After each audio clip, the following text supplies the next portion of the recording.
Hey guys, today is all about your speaker posters.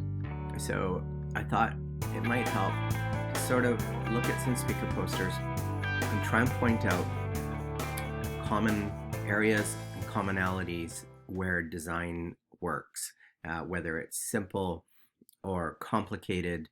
Once you start understanding what makes a piece of design, doesn't matter what sort of area it's in, work, uh, it's much easier to create. So when you start understanding the basics of design, the principles of design, the systems of design, it will all make it much easier.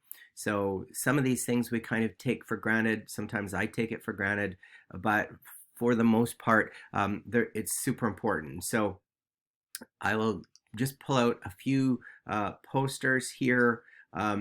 So here we have a typographic conference. One of the things to look at here is really the overarching theme here is this sort of big black type that then gets sort of twisted, distorted, and shifted. Right. So if I had to write a critique of it, or if I had to justify the design behind this one, I would say that the shifting of the type sort of plays on less expected ideas. There's a hit of color in there that certainly is counter to sort of this typographic play. But when you really break it down and you have a look at this poster, there's a few elements that you can sort of look at and figure out why it works, right? So the first one is let's set this very kind of large type. Let's shift it. Let's break it up, and then we're going to deal with what that causes afterwards. So what makes this poster work really nicely is that it starts at the top of the page. It gets very heavy through the middle and all the way down, but as you can see, it gets to the middle here. It shifts over to the left and then back to the right. The reason it shifts over to the left is so that we have one clear space for our headline and where the actual event is going to happen. So that draws your eyes in. So that's always important. If you have something like a title, doesn't matter what the design is, if you can find a way to pull that out, make it stand out a little bit more. And in this case, it's just a subtle shift, right? And it doesn't sour the design because we already have a little bit of shifting going on anyways. So then once that is done, I want you to have a look at the consistent sort of speakers and dates, right? So each one is started with a sort of gray date and then an all uppercase headline that plays with the uppercase of the actual title. And if you look, it does the same thing that the titling does. It finds a spot for each sort of lecture to sit by itself and then bounce the thing off in a very nice fashion. I don't love the idea of running type on the side, but as an overall poster, it's quite nice. Speaker poster for Ryerson in their architecture department. So really what you want to look at here are the elements that they've chosen to use, right? So the first one that really stands out is this large sort of geometric orange sort of overlay. Now what they're trying to do here is really give a sense of layering with keeping it fairly geometric and some interesting shapes. Plays to the sort of architecture vernacular. So what we have here is starting with a standard poster.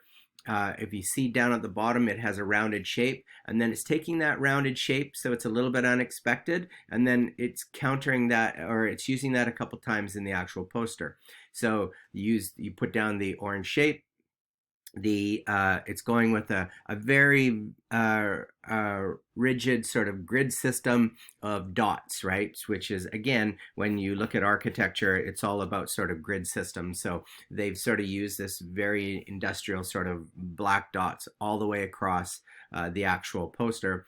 And then using oversized type, right? 2020. And you can see that what they've done is sort of use the 2020 so that it gives you, again, more of a sense of depth and layering. So they put it behind the orange shape, and then they've actually used gray lines to continue the numbers throughout the actual poster. And then again, if you look up at the top, the two sort of to the less expected type introductions that they've done is on the title itself, Ryerson Department of Architectural Science. They found a place for it, so that's the number one hierarchy on the entire poster. So you can see it's a larger headline, and with that headline, what they've done is introduce sort of a cutout system. So then as you go through the rest of the poster, you can see that every sort of title has a cutout system, and some are black, some are white. So this is sort of the less expected sort of surprise design elements that they've used to really give it more of an edgy feel to it. And then the rest of the type is sort of more staid and approachable. So it really is sort of this, giving it this layering, giving it a heavy grid, and then breaking outside of that grid with things like the cutout type, the things, the layering, the unexpected sort of boxes. So here's a really, really basic one that uses a few simple principles to make it an attractive poster. So the first one is it's working with sort of a modular structure. If you have a look at the cutout of the actual shape, it's quite interesting, right? So it reminds you of sort of boxes that have been pieced together, and it's, so it has a couple steps. If you look on the right hand side, it has one step that breaks away and introduces the actual lecture series title, right? Very simple. They've added some interesting elements to it, so you can sort of see the actual speakers are completely lined up. You can see that the dates and the names have been treated, right? And that's important, that you get this hierarchy, right? So the dates are always really important, and the nice thing about numbers like this is just giving them a little bit of punch, gives it a little bit more of an industrial sort of, a bit more of an edge to it. And then they move to the speakers' names. So again, they've broken it up into two ways to create interest, right? So a thinner sans serif, then switching to a heavy sans serif, and switching colors. And then they've offset all of those names just a little bit to the left. And then the actual introduction they pulled out, and then the text is fairly straight underneath that. All of those 3 to 4 changes of type size and weight is what gives you a more of a sophisticated look, right? And then all they've really done is they've taken a series of letters, sort of placed them around the poster where they don't interfere too much, and on some of them they've put long sort of shadows, which is an interesting effect, as well as they've given the actual block that they overlaid a fairly interesting gradient that you could do in Illustrator. So purple transitioning to pink. So, and then using a few elements like dots and lines to sort of reiterate that the sort of a modular feel. So a very simple poster, but effective in what it's actually accomplishing. Okay, to start, your project is going to be a 2-hour poster. Originally it was going to be a 1-hour poster, but that seems a little bit unreasonable. So I am reasonable. So what we are looking at is a file that I've set up for you. Some of the key things that I want you to look at here is I have set up, I started by setting up a 3-column grid with nice margins all the way around. then you're going to see these guides that run horizontally. It's basically to set up a modular grid. So the difference between the grids that we've been setting up, so 2 columns, 3 columns, is really those are set up to do long columns of text, text that you have to read from top to bottom. With a speaker poster, it's all about the hierarchy of text. So it doesn't necessarily need long columns. In fact, there would be no long columns unless you were to run all 4 speakers, in this case, down the columns. But that is not necessarily the best thing to do. It is something you could do, but in this case, what I've done is set up a modular grid. So a modular grid really is set up so you could have you still have guides, you can still have text that lines up, but you can decide where elements are going to go. So if you sort of see me moving things around here, I'm still using the guides, right? So if I decide, okay, I'm going to have 4 of my speakers all sort of lined up like that, you can see that they fit nicely within the grid, right? Or if I say, well, you know, I'm going to have something a little bit different. I'm going to have them sort of make this L shape, and then maybe I will take my title and I will actually make it big and run it across 2 columns. So you can sort of see that I've basically extended my column to sort of work across 2 columns. So the thing about this is if I'm making my text bigger, I'm probably going to stop it there. Then, you know, and then I'll adjust everything else. So really what's happening here is we're still using a very tight grid, but we can use it in a lot of different ways. So if I decide, okay, well, that's, John, that's not really working very nicely because you've got your 4 speakers, your title, and then you've got your intro way at the top. So I essentially could go, okay, well, I'm still going to work with these 2 columns. And then with my intro, I might decide, okay, I'm going to fit my intro in there, or I might decide I'm going to offset it, put it there. I might decide to do 1 column intro. So what it does is it allows you to have things line up automatically, but you can choose whether they fit across 1, 2, or 3 columns. The main thing is that we're not sort of doing something like this, where the text is sort of starting, you know, a little bit inwards, and then sort of doing this down here, is it defeats the purpose of having this sort of built-in modular grid. Modular grids are great for things like posters because you have multiple elements that don't necessarily have long text, like I mentioned. So for something like this, it's a great starting point.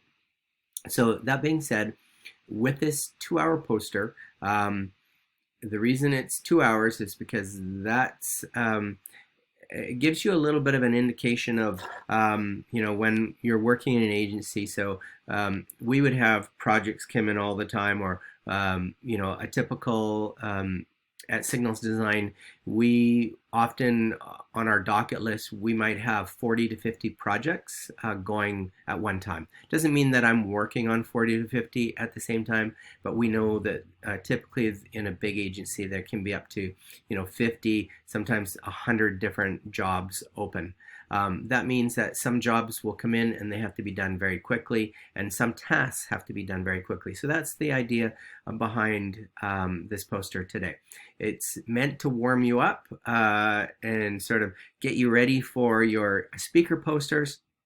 And in fact, you may decide to actually use this grid for your speaker posters as opposed to using like a 3-column straight grid that is a little bit more difficult to use. So the idea is that you have to make quick design decisions. You start with your thumbnail, figure out what you want to do. This is a speaker poster for 4 speakers. They happen to be all named Smith, which is quite a coincidence, or maybe the organizer really only wanted Smith. So it's called 4 Smart Smiths. You can see that it's the title. 23/11/20 is when the actual conference starts. There's an intro copy. You can see here. There's 3 stats here, and then there are 4 speakers to work with. So some of the elements that we just looked at and that I broke down for you, we're going to implement here. And this, by no way do I mean that you have to do this for your main speaker project with your 3 designers. This is simply to get you used to working quickly, making quick decisions, understanding how a modular grid can work for you. So what I'm going to do is take you through how I would create something like this, and then I am going to leave it to you.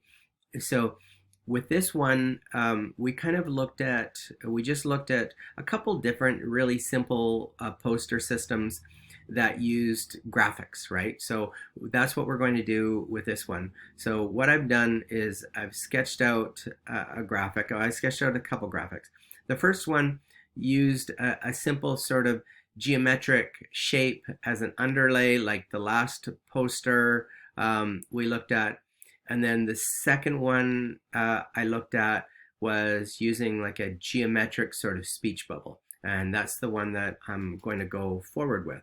So I have my sketch ready. I have my document laid out. So hopefully within 15 minutes, I can lay this thing out, sort of give you an example of how I go about making decisions, how a modular grid can work, and then we will hand it over to you to do your 2-hour poster, and then the rest of the class we can look at your progress or talk about your progress with the speaker posters, and I'll sort of keep it open to for any discussions like that, and talk to you about which designers you chose.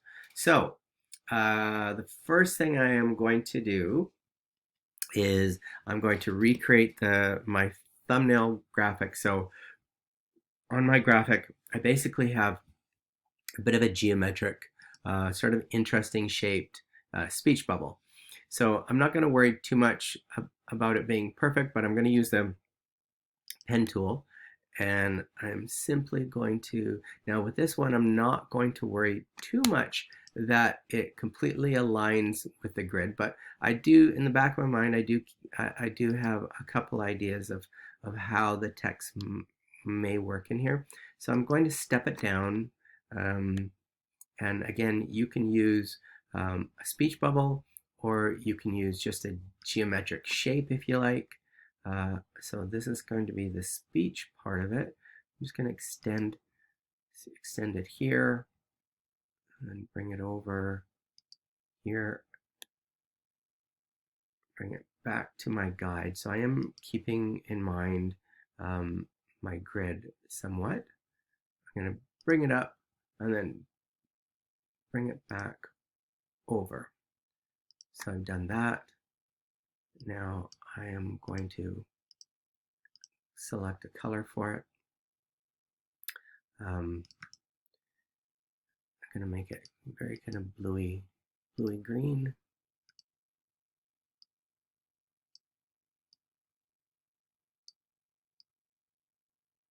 Sort of in that range. There you can sort of see I have the first element down. So I'm going to send that to the back. So as I work on this, you will see that I will end up making a lot of adjustments. So primarily I am going to go with this one, I'm going to go with a sans serif. So I'm going to relatively start with my headline. Scroll up. I'm going to go with a typeface called Apex, which actually isn't available on Typekit, but I have it from working at Signals. So for Smart Smiths, so for now, I'm going to just bring that, I'm going to make that white, and bring it down in size. So with this one, with this poster, I'm going to work not just with this speech bubble, but I'm going to work with a system of rules as well. So I will introduce you guys to how rules can work as a dividing element and as a graphic element in your design. So I'm going to take out the dates, and I'm going to put them up here. So for Smart Smiths, I'm going to take the 4, and again, I remember we talked about looking at those posters, how a little bit of subtle typography can really work on these things. So I'm going to sort of go through how I determine what gets pulled out, what's bigger, what's bold, and making those decisions can be the difference between sort of an elegant or a professional approach versus basically just typesetting a poster and having everything at the same level. So the very first thing I'm going to do is I'm going to run a rule that's going to sort of line up underneath Sam Smith. It's going to extend to the edge of my box, and I can make sure that all of these things sort of get cleaned up afterwards. And then with this one, I'm going to have a series of thick boxes, and I am not going to use a pure black. I'm going to see how a charcoal and green sort of work together. Though that's just a decision I just made the second. So there are going to be a lot of decisions like that where I decide on the fly what I'm going to do. So we start with four Smart Smiths. Then I am going to follow up. This is my second level hierarchy. So all I'm going to do is sort of eyedrop the same sort of size for the dates, and then I don't want it to actually be the same size as my headline, so I bring it down. So you can see that I brought it down a little bit, and then now I'm starting to play around with actually using the modular grid. So you can see on the 4 Sam Smiths I haven't, but now as I start doing the rest of it, I will see how many things I can actually line up.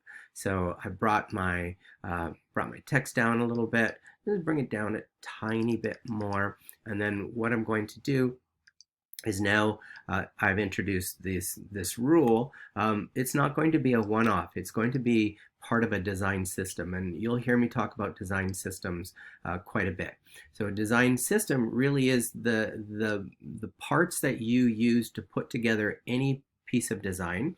So whether that's your color, your type, objects, artwork, photographs, what you try and do is figure out what your design system is, and that is what will give your design consistency across the board. So what you're not doing is every single page or every single page on a website, you're completely changing the look and feel. You develop the design system at the beginning and you kind of stick with it. So you can see that I'm using these 2 thick rules. I'm going to leave those for now.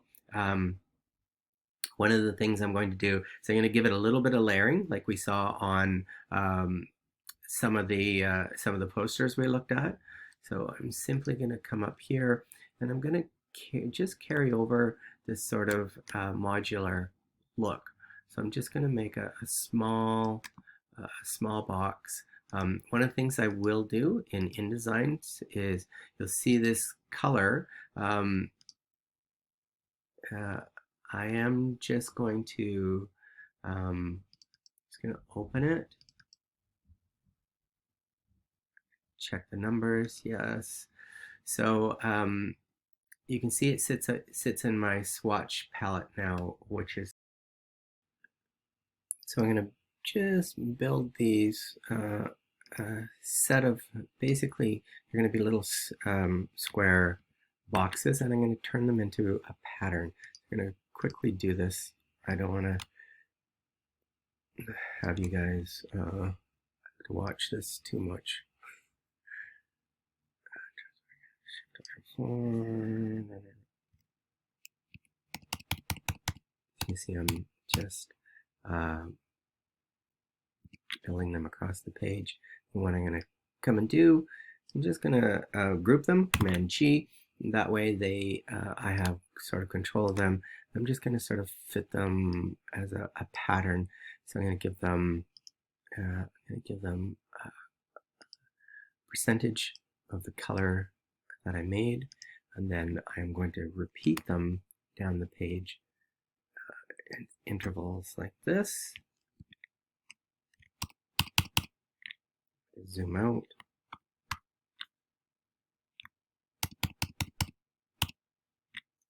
Now, then if I grab them like this, I'll just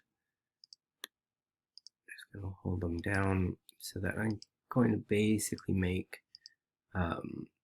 one grouping. So select them all at once and go Command G again. Now they're one group. I'm going to send them to the back. I'm going to set up a few of my elements here that I've already got sort of my thumbnail done, so I kind of know what I'm doing, but sometimes it does change. So I'm just going to bring up my effects. So I am going to play around a little bit with multiply. So I'm going to give them a multiply. I'm going to select my main box. I'm going to give it a multiply, and then you can start seeing the pattern through it. Now that I have that, I'm going to quickly format my text. So I'm going to just copy these numbers. I'm going to use these numbers as big sort of graphic elements. So I'm just going to get rid of the text on them. I've copied the text over, so I have it anyways. So a lot of times what I'll do is I'll play around with moving elements onto my artboard. I'm just going to now paste that 4 in, and I'm going to use these as sort of large elements around the page. In fact, I'm going to attach them hopefully seamlessly to the speech bubble.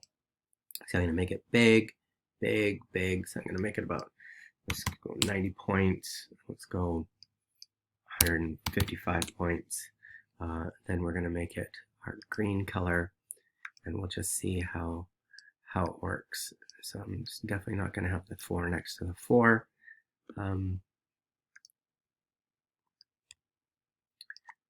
Then we know we have an 8. So instead of doing them all the same size, just to give us a sense of scale and interest, I'm going to bring them down. Some of them, I'm going to make some of them a little bit bigger, some a little bit smaller. And then these types of elements don't necessarily have to work on your grid. These are sort of, these are a lot of the elements that are going to make up your main graphic.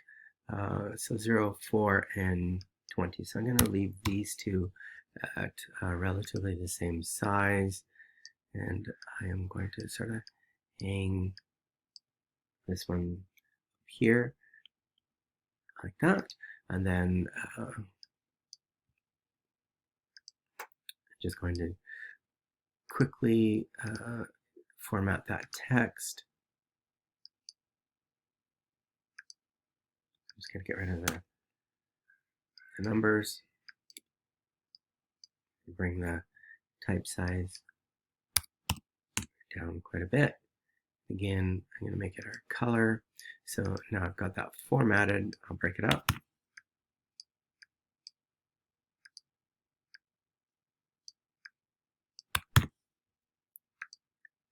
I'm just going to use these as very small sort of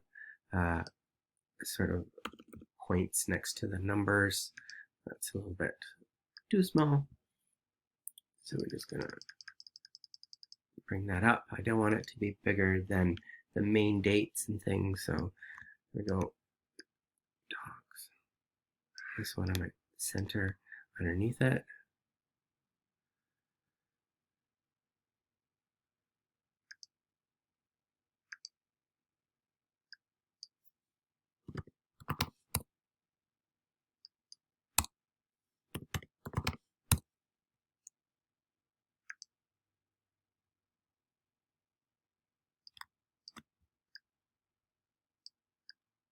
It's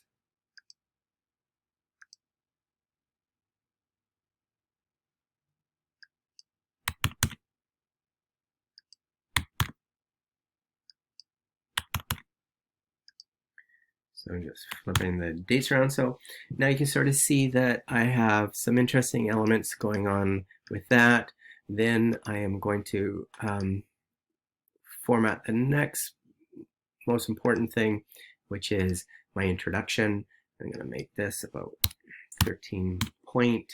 I'm going to give this, I'm going to make this one sort of a play on that sort of gray. So we have Apex book, and I just want to see if I preview this, what it's looking like. So you can see a little bit now. I'm going to open up this leading. So right now it's 1315. That's too tight. I'm just going to open it up, and then I'll go back to my grid. So now I'm going to start playing around with working my grid. So I'm going to work 2 columns here, see how that goes. Let's just see if I bring this down a little bit. Yeah, so I'm going to bring it down, tighten it up a little bit so I can start. I can maybe start my intro there, or maybe not. Maybe I'll decide to put the intro right in the text. So what I'm going to do is then just format the text on these. So with these, we know that I am using this sans serif. So we start with, what's going on here? There we go. So we start with this. I'm just going to change that. So I'm going to make these bigger. So Apex has some really nice sort of forms in the numbers. So I'll change that. I'm going to change all of this to Apex. And then I will decide hierarchy. So these numbers are going to be quite a bit bigger for interest sakes. The name is going to be the next sort of thing, and I'm going to make that bold. So what I'm going to do is I'm going to do a couple levels of hierarchy. Name, date big, then I am going to do the name a little bit smaller. So we've jumped from 35 down to 17, and then finally our date and location, they're relatively the same, so they can stay that size. And then finally our body copy, I'll change that to Apex as well. I'm going to go with a nice book, which is easy to read. Just going to tighten up the space a little bit there, and you can see I actually have more text to deal with. So just do that. Quickly highlight it. There we go. And then we'll make this 87. We're going to select the entire thing and give it our nice charcoal color. And this will give us our formatting for a lot of this. And a lot of this stuff is going to be done in style sheets. But that style sheets you'll learn about next semester. For now, we're just going to simply do this. So the next thing I'm going to do is I'm going to add one more color swatch, and this one I want a punch of color in there. So really what we're dealing with is 2 sort of very muted colors. So what I want to do is have a color that has a little bit of punch to it. So I'm going to go sort of with a bit of a mustard, a little bit of a mustard tone, a little greeny mustard. So there we go. And that's what I'm going to do with my numbers. So now I've sort of established a little bit what we're looking at as far as these goes. So what I will do is I am then going to format all of these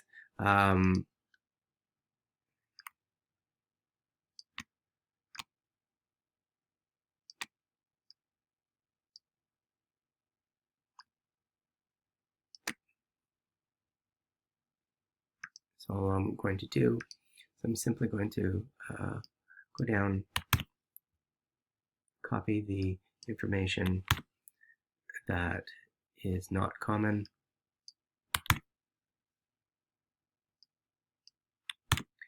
then I don't have to necessarily I drop all of these things.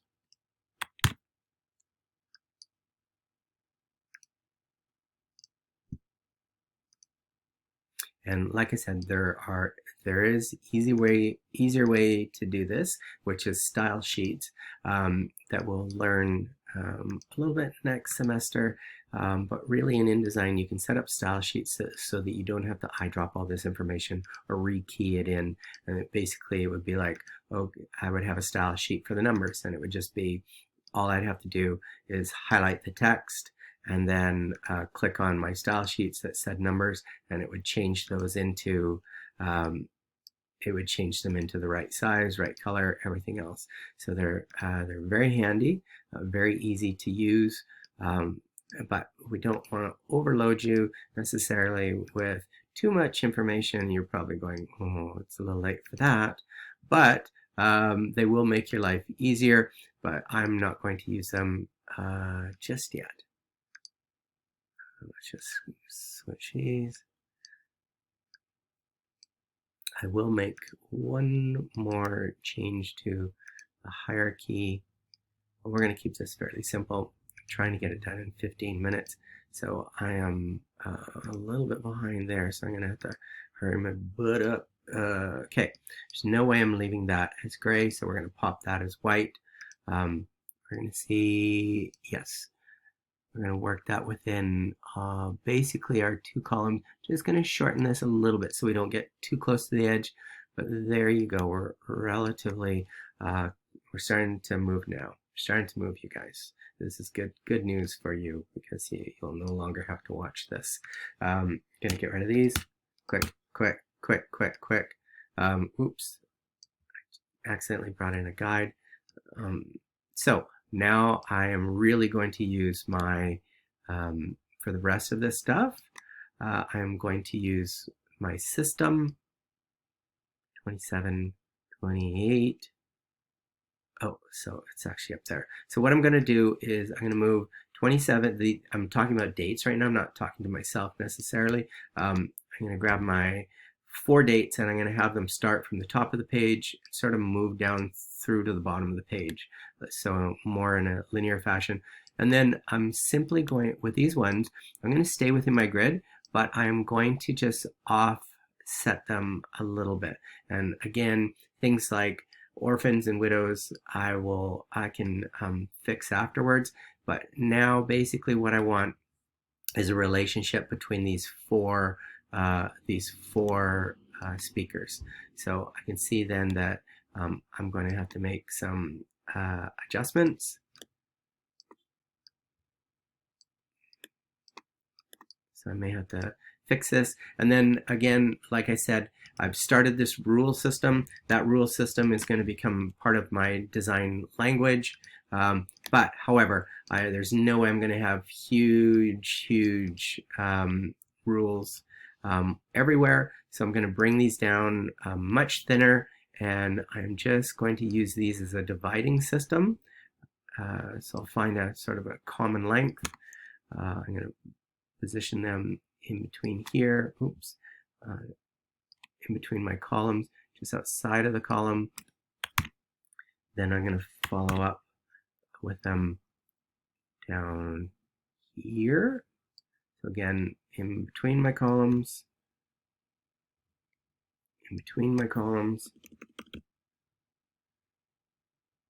Okay, and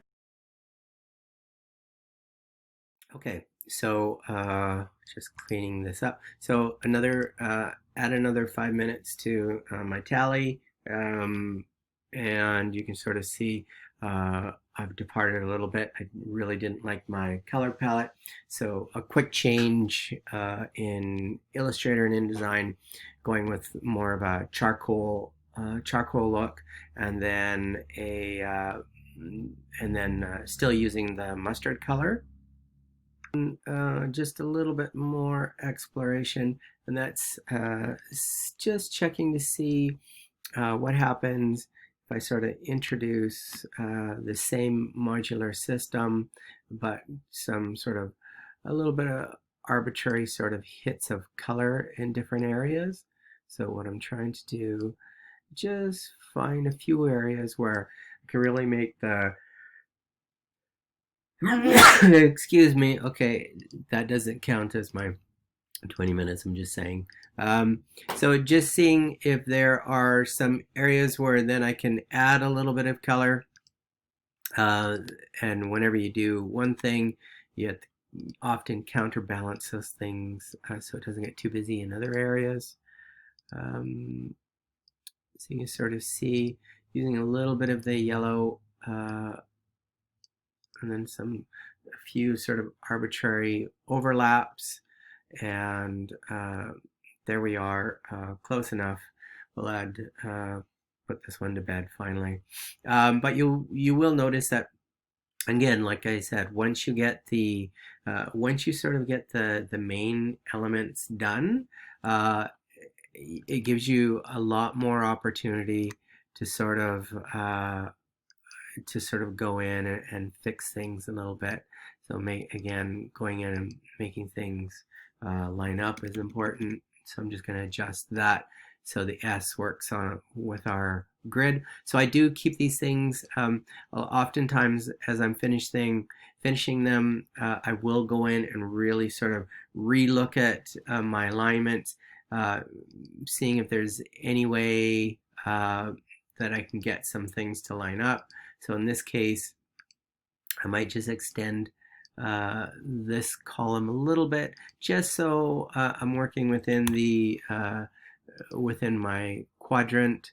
The same as readjust this one, so you can sort of see what I'm doing here is just finding things to line up, making sure that I'm still working within within my grid. And that will just help things from a visual standpoint, help line things up where they may have just been a little bit off, and then some sort of final adjustments. Yeah.